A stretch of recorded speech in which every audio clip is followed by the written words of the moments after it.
6월 5일 아침입니다. 울림 있는 낭독 프리지아의 향입니다.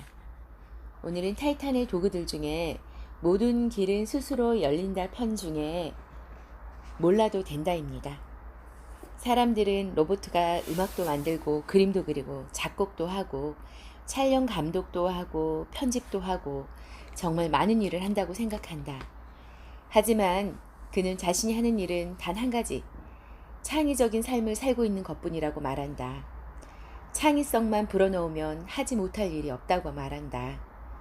그는 촬영장에서 종종 기타를 치고 유명 화가들을 초대해 휴식 시간에 배우들이 그림을 배울 수 있도록 한다.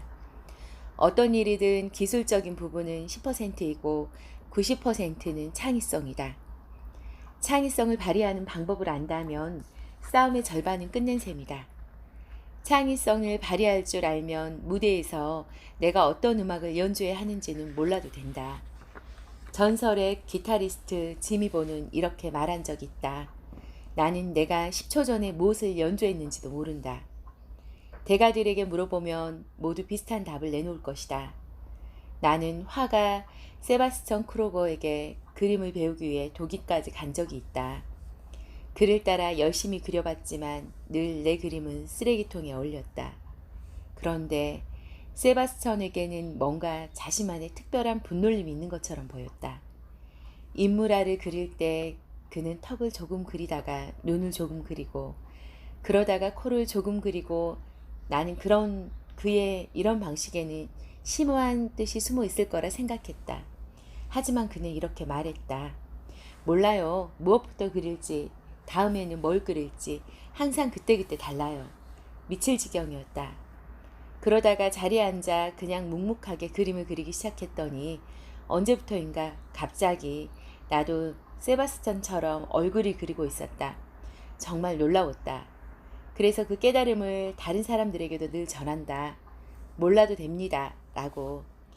자신이 제대로 하고 있는지 모르겠는 사람, 남들은 다 잘 아는 것 같다고 생각하는 사람에게 꼭 들려주고 싶은 이야기다. 걱정하지 마라. 남들도 잘 모른다. 모른다는 것이 핵심이다. 꼭 알지 않아도 된다. 그냥 앞으로 계속 가면 된다. 꼭 비결을 캐내고 뭔가를 알아야만 열심히 몰입할 수 있는 건 아니다. 오히려 그런 방식에서 벗어나야 자연스럽게 몰입이 된다. 무엇이 나를 창의적인 몰입으로 이끄는지 거의 4년 동안 배우고 묻고 생각했지만 얻는 답은 없었다. 다만 아무것도 모르는데도 어느새 내 자신이 저절로 몰입을 허용하고 있었다. 마음을 열어 창의성이 흘러나가도록 하는 것이 중요하다. 다음에는 어떻게 해야 할지 모르겠어. 지난번에는 됐는데 내가 또 그런 성공을 할 수 있을까? 등과 같은 의심이 고개를 드는 순간 창의성은 막혀버린다. 토니 로빈스도 조언했듯이 의심하는 나에서 벗어나야 저절로 길이 열린다. 앞으로 무슨 일이 일어날지 몰라도 된다는 믿음을 갖고 캠퍼스에 붓을 가져가라. 일단 붓을 가져가면 어디로 가야 할지는 저절로 알게 될 것이다. 당신의 직관을 믿어라. 대부 지옥의 묵시록 등을 만든 프랜시스 코폴라 감독은 이렇게 말했다. 실패는 오래가지 않는다. 젊을 때는 해고 사유였던 일로 늙어서는 평생 공로상을 받을 수도 있다. 로버트는 프랜시스 코폴라의 이 말을 가장 좋아한다. 그는 성공하기 위해서가 아니라 배우기 위해 일해야 한다고 생각한다. 모든 성공에는 그것을 가능하게 한 열쇠가 들어있음을 알아야 한다. 다 타버린 잿더미도 한참 들여다보면 분명 뭔가를 찾을 수 있다.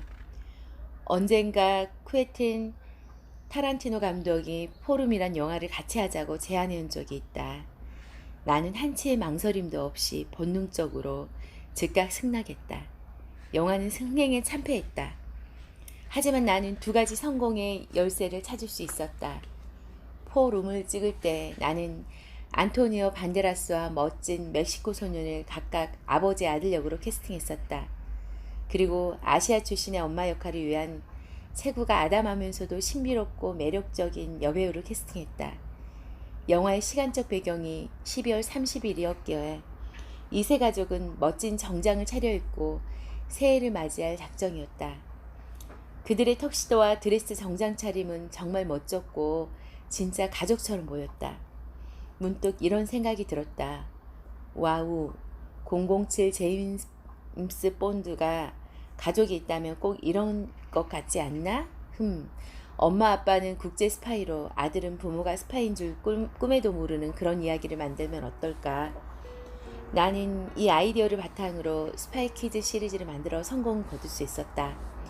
이것이 포럼에서 얻은 첫 번째 열쇠였다. 다른 하나의 열쇠는 포럼이 흥행에 참패했을 때 발견했다. 포럼이 각각 4가지 이야기로 이루어진 것은 아주 참신하고 독창적인 발상이었다. 하지만 이 4가지 이야기를 각각의 감독에게 맡겨 한 영화에 무려 감독이 4명이나 붙는 것은 리스크가 너무 컸기 때문에 실패했다고 난 판단했다. 4가지 이야기를 한 명의 감독이 만들었다면 관객들이 훨씬 더 집중할 수 있었을 것이다. 나는 포름의 장점을 극대화해서 다시 도전했다. 그렇게 탄생한 영화가 신시티였고 성공했다. 포름의 실패를 통해 새로운 성공을 얻는 이 이야기야말로 프랜시스 감독의 실패는 오래가지 않는다는 주장을 입증하는 훌륭한 사례가 아닐 수 없다. 그렇다. 실패는 오래가지 않는다. 나중에 돌아보면 실패가 아니라 자신에게 꼭 필요한 중요한 발전의 순간이었음을 깨닫게 된다. 로버트는 마지막으로 이렇게 말한다. 당신의 직관을 믿어라. 들어주셔서 고맙습니다.